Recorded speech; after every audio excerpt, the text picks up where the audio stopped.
اور اس کے ساتھ ساتھ مبین بھی ہے، جس کا معنی ہے کہ جو پچھلی امتوں نے جو علم دین شریعت چھپا دی تھی اس کو بھی بیان کرنے والا ہے قرآن مجید۔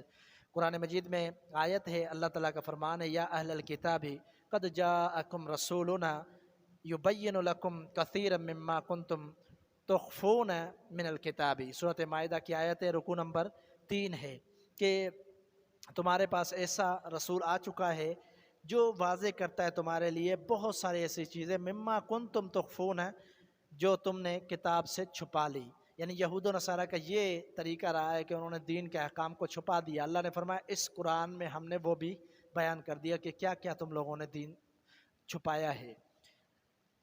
تو شاہ صاحب فرماتے ہیں اسی طرح اس کو بھی بیان کرنے والا ہے، مسائل کو وضاحت اور احکام کو بھی بیان کرنے والا ہے قرآن مجید، اس لیے اس کا نام البیان التبیان المبین ہے۔ اس کے بعد آج کے درس کا جو آخری نام ہم بیان کر رہے ہیں وہ 17واں نام ہے، وہ ہے البصائر۔ قرآن مجید میں اللہ تعالیٰ نے فرمایا ھذا بصائر من ربکم، سورۃ اعراف کی آیت رکوع نمبر 24، یہ دلیل ہے تمہارے رب کی طرف سے۔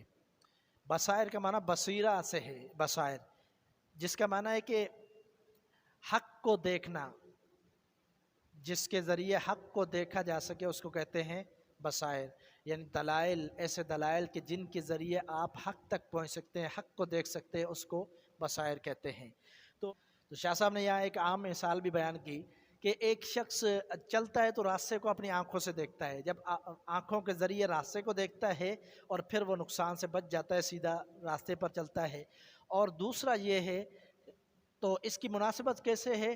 اسی طرح مناسبت ہے کہ قرآن مجید کو جو دیکھتا ہے، قرآن مجید کے دلائل کو دیکھتا ہے، وہ بھی حق پر آتا ہے، سیدھے راستے پر آتا ہے، اور حقیقی جو دلائل ہے، حقیقی جو دین ہے، اس کی اس کو معرفت حاصل ہوتی ہے۔